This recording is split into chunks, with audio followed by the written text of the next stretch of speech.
বিসমিল্লাহিররহমানিররহিম। আসসালামু আলাইকুম ওয়া রাহমাতুল্লাহি ওয়া বারাকাতুহু। আমি ইশরাক আহমেদ, প্রভাষক ইংরেজি, Nabakumar institution and doctor Shahidullah college. প্রিয় শিক্ষার্থী বন্ধুরা, আশা করি তোমরা সকলেই ভালো আছো। আমিও ভালো আছি আলহামদুলিল্লাহ। আজ আমি তোমাদের সাথে ইংরেজি দ্বিতীয় পত্রে প্রোনাউন রেফারেন্স নিয়ে কথা বলবো। এখানে দেখো প্রোনাউন রেফারেন্স। তো প্রিয় শিক্ষার্থী বন্ধুরা, তোমরা সকলেই কম বেশি প্রোনাউন রেফারেন্স সম্পর্কে জানো। আমি শুধু তোমাদের সাথে এর কিছু কি পয়েন্টস নিয়ে আলোচনা করব। বিষয়টা আমরা এমনভাবে শিখবো, এমনভাবে জানবো যেন সকল কনফিউশনগুলো চিরতরে শেষ হয়ে যায়। তো শিক্ষার্থী বন্ধুরা, প্রথমে জানা যায় প্রোনাউনটা কি। What is pronoun? According to PC Das, a pronoun is a word used instead of a noun is called pronoun. অর্থাৎ নাউনের পরিবর্তে যে শব্দ ব্যবহার করা হয় তাকে প্রোনাউন। তো শিক্ষার্থী বন্ধুরা, মূল আলোচনায় যাওয়ার পূর্বে আমি তোমাদেরকে একটি কথা বলতে চাই। তা হচ্ছে তোমাদের প্রোনাউন রেফারেন্স এর কোশ্চেনে 7 থেকে 8 লাইনের একটা প্যাসেজ দেওয়া থাকবে। প্যাসেজের বিষয়বস্তু এবং উপস্থাপনা অন্য প্যাসেজের মতোই হবে। প্যাসেজে কমপক্ষে 5টা প্রোনাউনের ভুল দেওয়া থাকবে। তোমাকে প্রোনাউনগুলো আইডেন্টিফাই করে সেখানে সঠিক প্রোনাউনটি বসে দিতে হবে এবং তার নিচে আন্ডারলাইন করতে হবে। তো এখন আমরা প্রোনাউনটা চিনব, কারণ প্রোনাউন যদি আমি না চিনতে পারি তাহলে আনক্লিয়ার প্রোনাউনটা আমি কিভাবে আইডেন্টিফাই করব। তো শিক্ষার্থী বন্ধুরা, এখানে একটা চার্ট দেওয়া আছে, দেখো। এই চার্টটা আমরা এক নজরে দেখব। দেখো, এখানে সাবজেক্ট যদি আই হয়, অবজেক্ট হবে মি এবং পজিটিভ হবে মাই। তারপর দেখো, সাবজেক্ট যদি হি হয়, অবজেক্ট হবে হিম, পজিটিভ হবে হিজ। আবার সাবজেক্ট যদি শি হয়, অবজেক্ট হবে হার, পজিটিভ হবে হার। সাবজেক্ট যদি ইউ হয় তাহলে অবজেক্ট হবে ইউ এবং পজিটিভ হবে ইউ। আবার সাবজেক্ট যদি উই হয়, অবজেক্ট হবে আস, পজিটিভ হবে আওয়ার। সাবজেক্ট যদি দে হয়, অবজেক্ট হবে দেম এবং পজিটিভ হবে দেয়ার।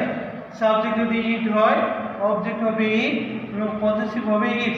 তো শিক্ষার্থী বন্ধুরা, এখানে একটা জিনিস খেয়াল করো, এখানে ইটস কিন্তু অ্যাপোস্ট্রফি এস দেওয়া নেই, তো এটা খেয়াল করবো। তারপর দেখো, সাবজেক্ট যদি নাউন হয়, সরাসরি প্রপার নাউন হয়, তাহলে অবজেক্টটাও হবে ওই প্রপার নাউন, কিন্তু পজিটিভের ক্ষেত্রে হবে অ্যাপোস্ট্রফি এস। তো শিক্ষার্থী বন্ধুরা, আরো একটা চার্ট আছে, দেখো, সিঙ্গুলার অ্যান্ড প্লুরাল। সিঙ্গুলারে যদি ইট এবং অন হয় তাহলে প্লুরাল হবে দে। সিঙ্গুলার যদি দিস হয় তাহলে প্লুরাল হবে দিস। আর সিঙ্গুলার যদি ড্যাড হয় তাহলে প্লুরাল হবে দো। এই বিষয়গুলো আমরা যখন প্রোনাউন আইডেন্টিফাই করব, আনক্লিয়ার প্রোনাউনটাকে যখন আমরা আইডেন্টিফাই করব, তখন এই বিষয়টা অত্যন্ত গুরুত্বপূর্ণ, এটা অবশ্যই মনে রাখতে হবে।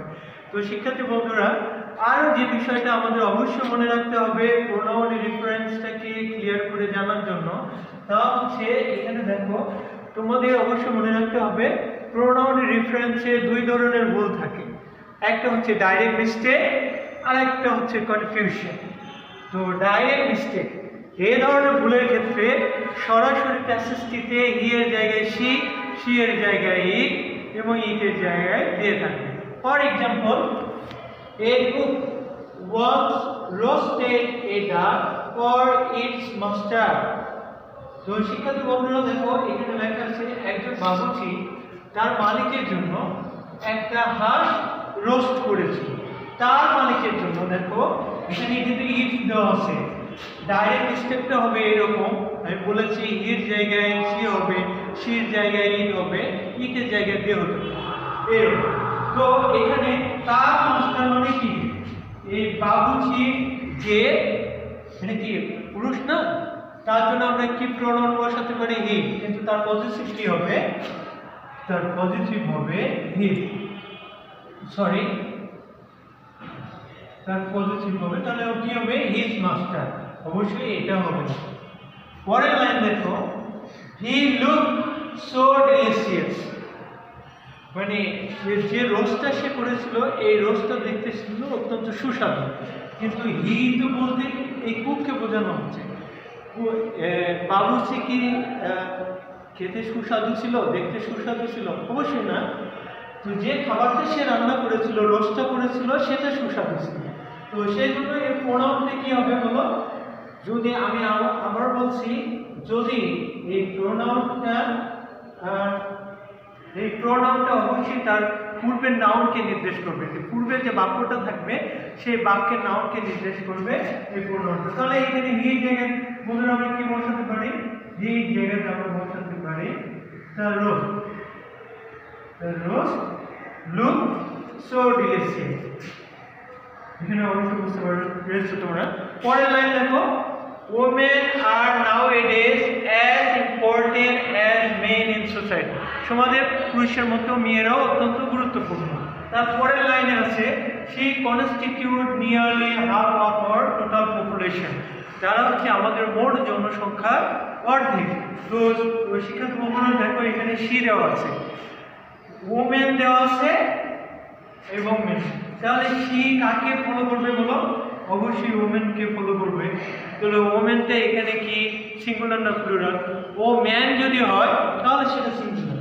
দেখো ও ম্যান যদি হয় সেটা সিঙ্গুলার, তার জন্য সি হবে। কিন্তু ও মেন যদি হয় তার জন্য দে হবে। সকল প্লুরালের ক্ষেত্রে কিন্তু দে হয়, সেটা কথা মনে রাখো। তাহলে ও মেন আছে, তাহলে সি এর পরিবর্তে এখানে কি হবে বলো? সি এর পরিবর্তে এখানে হবে দে। তো এটা হলো ডাইরেক্ট মিস্টেক। আবার দেখো কনফিউশন মিস্টেক। কনফিউশন মিস্টেক হচ্ছে এই ধরনের ভুলের ক্ষেত্রে একটি প্রোনাউনের পরিবর্তে এর আগের লাইনে একাধিক নাউন থাকবে। তোমাকে ক্লিয়ার করে দিতে হবে যে ওই প্রোনাউনটি আসলে কোন নাউনটির পরিবর্তে বসেছে। আমি আবার বলছি, এই ধরনের ভুলের ক্ষেত্রে একটা প্রোনাউনের পরিবর্তে এর আগের লাইনে একাধিক নাউন থাকবে। তোমাকে ক্লিয়ার করে দিতে হবে যে ওই প্রোনাউনটি আসলে কোন নাউনটির পরিবর্তে বসেছে। ফর এক্সাম্পল দেখো, there are 8 crore men and 8 crore women in Bangladesh। বাংলাদেশে প্রায় 10 কোটি পুরুষ এবং 8 কোটি মহিলা আছে। তারপরে লাইনে কি বলেছে? they are working hard to develop the nation। যারা দেশের উন্নয়নের জন্য কঠোরভাবে পরিশ্রম করছে। but we cannot forget the contribution of the women also। কিন্তু আমরা মেয়েদের অবদানও বলতে পারি না। তাহলে শিক্ষার্থী বন্ধুরা এখানে কনফিউশন মিস্টেকের জায়গায় তোমাদের অবশ্যই খেয়াল রাখতে হবে যে প্রোনাউনটা দেওয়া থাকে। দেখো এখানে একটা প্রোনাউন দিয়ে দেওয়া আছে। দে বলতে আমরা কাকে বোঝাই? দেখো মেনের পরিবর্তেও আমরা দে বসাতে পারি, ওমেনের পরিবর্তেও আমরা দে বসাতে পারি। এখন প্রশ্ন হলো এই দেটা আসলে কার জন্য? মেনের জন্য না ওমেনের জন্য? এটা ক্লিয়ার করার জন্য আমরা শেষের লাইনে পড়বো, এই দুই লাইন পড়বো। সেটা হচ্ছে কি, they are working hard to develop the nation. যারা দেশের উন্নয়নের জন্য কঠোর পরিশ্রম করছে। তারপরে লাইনে কি বলা হচ্ছে? we cannot forget the contribution of the women also। আমরা মেয়েদের কাজকে, মেয়েদের অবদানকেও ভুলতে পারি না। তার মানে কি বলা হচ্ছে? সামনের লাইনে কি বলা হলো? তাহলে অবশ্যই পুরুষরা বলছে, পুরুষদের কথা বলা হচ্ছে যে তারা দেশের জন্য কঠোর পরিশ্রম করছে, কিন্তু আমরা মেয়েদের অবদানটাকেও বলতে পারি না। এই লাইনটা পড়ার পর সামনের লাইনটা কিন্তু আমরা ক্লিয়ার হয়ে গেলাম যে সামনের লাইনে কে বলেছে? পুরুষরা বলেছে, যে পুরুষদের কথা বলা হচ্ছে। তো এখানে আমরা দের পরিবর্তে কি বসাতে পারি? এখানে আমরা বসাতে পারি মেন। এখানে অবশ্যই আমরা মেন বসাতে পারি। Men are working hard to develop the nation. পুরুষরা দেশের উন্নয়নের জন্য কঠোর পরিশ্রম করছে, কিন্তু মেয়েদের অবদানটাও আমরা বলতে পারি না। বিষয়টা এখন ক্লিয়ার হবে। তো কনফিউশন মিস্টেকের ক্ষেত্রে তোমাকে খুব ভালো করে পড়ে নিতে হবে কোন নাউনটাকে, এখানে একাধিক নাউন থাকবে পূর্বের বাক্যে, কোন নাউনটার পরিবর্তে বসেছে সেটা তোমাকে খুব সচেতনভাবে সেটা আইডেন্টিফাই করতে হবে, অত্যন্ত সচেতন। তারপরে দেখো নাম্বার 2, জেন্ডার অ্যান্ড এক্ষেত্রে বস্তুর জন্য ইজ, ছেলেদের জন্য হি, হিম অথবা হিজ বলবে, এবং মেয়েদের ক্ষেত্রে শি অথবা হার। আর সব ক্ষেত্রে প্লুরাল হলে দে বলবে। প্লুরাল ব্যক্তি হোক বস্তু হোক যাই হোক না কেন সেক্ষেত্রে প্রোনাউনটা হবে দে। এটা অবশ্যই মনে রাখতে অত্যন্ত সহজ। তো শিক্ষার্থী বন্ধুরা দেখো এখন রুলস নাম্বার 3 সাবজেক্ট চেঞ্জ। শিক্ষার্থী বন্ধুরা একটা জিনিস খুব ভালো করে মনে রাখবো, এতক্ষণ আমি যা তোমাদেরকে বুঝালাম তোমরা যদি বুঝতে না পারো কোনো সমস্যা নেই, কিন্তু 3 নাম্বার রুলস যদি তোমরা বুঝতে না পারো তাহলে কিন্তু প্রোনাউনের রেফারেন্সে ভরাডুবি হয়ে যাবে। তো so be careful and be ready. তো শিক্ষার্থী বন্ধুরা সাবজেক্ট চেইন অর্থ হচ্ছে ধারাবাহিকতা। কোনো সাবজেক্ট যদি নাউন হয় তাহলে সে নাউনকে ফলো করে তার পরিবর্তে সকল সাবজেক্ট এ আমরা প্রোনাউন ব্যবহার করতে পারি। আমি আবার বলছি, কোনো সাবজেক্ট যদি নাউন হয় তাহলে ওই নাউনের পরিবর্তে বা ওই নাউনকে ফলো করে তার পরিবর্তে সকল সাবজেক্টে আমরা প্রোনাউন ব্যবহার করতে পারি। কিন্তু যদি নাউনটাই দেওয়া না থাকে তাহলে কি আমরা প্রোনাউনটা ব্যবহার করতে পারবো? পারবো না। সাপোজ কল্পনা করো আমি একটা বই রাখতে চাচ্ছি একটি টেবিলের উপর, তাহলে কি আমি এখন কি বইটাকে ছেড়ে দিব না টেবিলটাকে টানবো? ডেফিনেটলি টেবিলটাকে টানবো। এখানে হচ্ছে টেবিলটা হচ্ছে নাউন।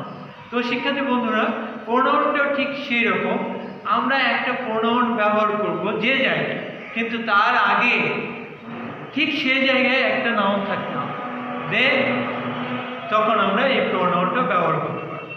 তো শিক্ষার্থী বন্ধুরা you will be more clear through this example. এখানে লেখা আছে Kamal is a good boy. Kamal হয় একজন ভালো ছেলে। এখন এখানে কি খেয়াল করো, কামাল এখানে নাম, তার পরের লাইনে বলা হচ্ছে ইট ইজ ভেরি ট্যালেন্ট। ইয়া হয় মেধাবী, ইয়া হয় মেধাবী, এটা হলো না। তাহলে এই জায়গায় কি হবে, এই কামালের পরিবর্তে প্রোনাউন বলবে। সে প্রোনাউনটা কি হবে বন্ধুরা দেখো, এটা হচ্ছে হি, এটা কি সাবজেক্ট চেঞ্জ, এটা ডাইরেক্ট মিস্টেক। তো এখানে প্রোনাউনটা হবে হি। তারপর লাইনে হচ্ছে she has a cousin name Mina. তাহলে কামাল তার জন্য প্রোনাউন বসেছে এখানে হি। আবার কামালের একজন কাজিন আছে তার নাম হচ্ছে কি মিনা। তাহলে এই কামালের পরিবর্তে কি প্রোনাউন কখনো শি হয়? কখনোই হবে না। কামালের জন্য প্রোনাউন কি হবে? হি হবে। এটা হচ্ছে ডাইরেক্ট মিস্টেক। খেয়াল রাখবেন। পরের লাইনে বলা হচ্ছে হি is a good girl which reads in class 10। ভালো করে খেয়াল রাখবে, এখানে দুইটা প্রোনাউন, একটা হুইচ আর হি। তাহলে দেখো এই হিটা, he is a good girl, এটা হয় সে হয় একজন ভালো মেয়ে। তো এখানে পুরুষ সম্পর্কে বলা হচ্ছে, তাহলে এই হিটা কে? এই হিটা হচ্ছে মিনা। এখানে রং প্রোনাউনটা দেওয়া আছে। তাহলে মিনা এখানে কোন জায়গায় আছে দেখো তো, অবজেক্ট ফর্ম। তো অবজেক্ট ফর্মে আছে, আমরা কি মিনার জন্য এখানে সি বসাতে পারবো? সি বসাতে পারবো না, কারণ কোনো অবজেক্টকে যখন আমরা সাবজেক্টে নিয়ে আসবো তার পরিবর্তে, তাহলে সেক্ষেত্রে আমাদের নাউনকে নিয়ে আসতে হবে। ওই তো বললাম আমি বইটা রাখবো টেবিলের ওপর, তাহলে কি করতে হবে, টেবিলটা টানতে হবে। তাহলে টেবিলটা কোথায়? টেবিলটা হচ্ছে এখানে। তাহলে ওই নাউনটাকে আমরা এখানে নিয়ে আসবো। নাউনটা কি আছে? মিনা, মিনাটা আছে। তাহলে আমাদের যে সাবজেক্ট চেইন এটা ঠিক থাকে। দেখো Mina is a good girl এখানে দেখাচ্ছে। তাহলে হুইচ দেয়া আছে। তোমরা আরেকটা জিনিস খেয়াল করবে, যদি ব্যক্তি, এটা অ্যান্টিসিডেন্ট যদি ব্যক্তি হয় তাহলে এখানে হুইচ না বসে হু, আর অ্যান্টিসিডেন্ট যদি বস্তু হয় তাহলে হু না হয়ে হুইচ হবে। অর্থাৎ বস্তুর ক্ষেত্রে আমরা হুইচ বসে দিব, আবার ব্যক্তির ক্ষেত্রে আমরা কি বসাবো? হু বসে দিব। তাহলে এখানে গার্ল আছে, গার্লের পরিবর্তে আমরা কি লিখব? হু লিখব। তাহলে বাক্যটা রাইট। তো শিক্ষার্থী বন্ধুরা আমার বিশ্বাস তোমরা বুঝতে পেরেছ। পরের লাইন আছে she loves his, she একটা প্রোনাউন, হিজ একটা। she loves his brother very much, সে তার ভাইকে খুব ভালোবাসে। she যদি সাবজেক্ট হয় তার পজিটিভ কি হবে? তার পজিটিভ অবশ্যই হবে। she যদি সাবজেক্ট হয় তার পজিটিভ কি হবে? হার। তাহলে আমরা এখানে হার বসে দেব। Her brother very much. পরের লাইনে দেখো হি অলসো লাভস হার, দেখো এখানে দুই প্রোনাউন দেওয়া আছে। হি অলসো, সেও তার বোনকে খুব ভালোবাসে। এই সেটা কে? তার পূর্বের লাইন দেখো এখানে কি আছে, শি। সাবজেক্ট চেঞ্জ হচ্ছে, তার আগের লাইনে যে নাউনটা থাকবে তারপরে সে প্রোনাউনটা বলবে। কিন্তু তা যদি না হয়, যদি খুঁজে না পায়, ওই যে আগে বললাম টেবিলটা, বইটা রাখতে গেলে আমার টেবিলটার দরকার, তাহলে এখানে আছে নেই, এখানে আছে নেই, এখানে আছে নেই, এখানে আছে নেই, এখানে আছে। এখানে কার সম্পর্কে বলা হচ্ছে? কামাল। তাহলে এখানে আমরা হি না বসে সরাসরি নাউনটাকে নেব, কামাল। তো শিক্ষার্থী বন্ধুরা একটা জিনিস আবার বলছে, খেয়াল রাখবে, যদি যে প্রোনাউনটা যেখানে থাকবে তার পূর্বে যদি ওই নাউনটা না থাকে তাহলে সেই প্রোনাউনটা আমরা নিব না। তাহলে সরাসরি আমরা দেখব ওই প্রোনাউন কোন নাউনের পরিবর্তে বসেছে সেই নাউনটাকে আমরা খুঁজে বের করব। দেখো এখানে আছে, এই নাউনটাকে আমরা খুঁজে এখানে নিয়ে আসলাম। তাহলে দেখো কামাল অলসো লাভস, দেখো এখানে হার আছে, কামালের পজিটিভ কি হবে? হি যদি হয় তার পজিটিভ কি হয়? হে। তাহলে হিজ সিস্টার।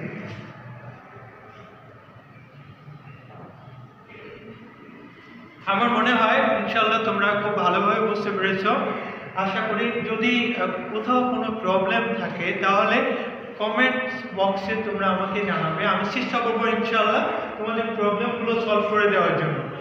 এই হলো তোমাদের প্রোনাউনের রেফারেন্সের সরল কিছু বর্ণনা। শুধু 3টা রুলস যদি তোমরা মনে রাখো, ফাইনালি তোমরা যদি সাবজেক্ট চেইনটা মনে রাখো, তাহলে আমার বিশ্বাস তোমাদের এখানে আর কোনো প্রবলেম হবে না। তো পরবর্তী ক্লাসে আমি তোমাদের বিভিন্ন বোর্ড কোশ্চেনগুলো প্র্যাকটিস করে দেখাবো কিভাবে প্র্যাকটিস করতে হয়। তো একটা জিনিস অবশ্যই মনে রাখবে, সেটা হলো যত বেশি প্র্যাকটিস করবে তত এই বিষয়টা তোমার জন্য অত্যন্ত সহজ হবে।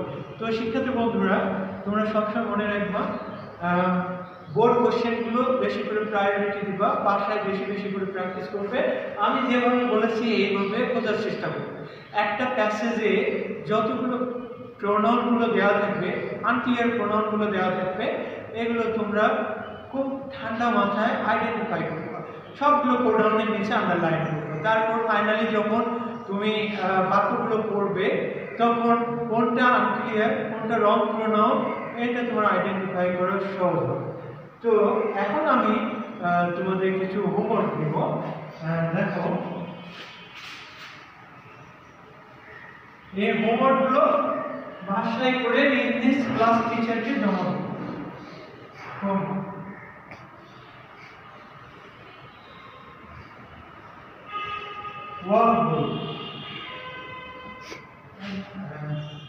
Pronoun difference. Pronoun difference. All boards. 2016 সালে সকল বোর্ডগুলো তোমরা বাসায় খুব যত্ন সহকারে করবে। আমার বিশ্বাস তোমরা যদি পরীক্ষার আগ পর্যন্ত বোর্ডগুলো যদি খুব সুন্দর করে কমপ্লিট করো, আমার বিশ্বাস এর বাইরে থেকে আসবে না। যদি আসে তাহলে সেটা তোমরা আনসার করতে পারবে অত্যন্ত সহজে। তো পরবর্তী ক্লাসে আমি যখন প্রোনাউনের রেফারেন্সের প্র্যাকটিসগুলো করাবো বোর্ড কোশ্চেন থেকে, যাতে তোমরা আমি তোমাদের ওয়েটা দেখে দেব কেমন করে প্র্যাকটিসগুলো বাসায় করবে। আমার মনে হয় এগুলো তোমাদের জন্য প্রস্তুতি নিতে অনেক হেল্পফুল হবে। তো বাসায় সময় নষ্ট করো না, মন দিয়ে পড়াশোনা করো, ইনশাআল্লাহ তোমাদের পরীক্ষা ভালো হবে। You will cut a good figure in the final examination if you maintain the rules and the regulation, if you maintain the routine task. তো শিক্ষার্থী বন্ধুরা, আজ এই পর্যন্তই। তোমরা ভালো থেকো, সুস্থ থাকো, এই কামনায় তোমাদের কাছ থেকে বিদায় নিচ্ছি। আল্লাহ হাফেজ।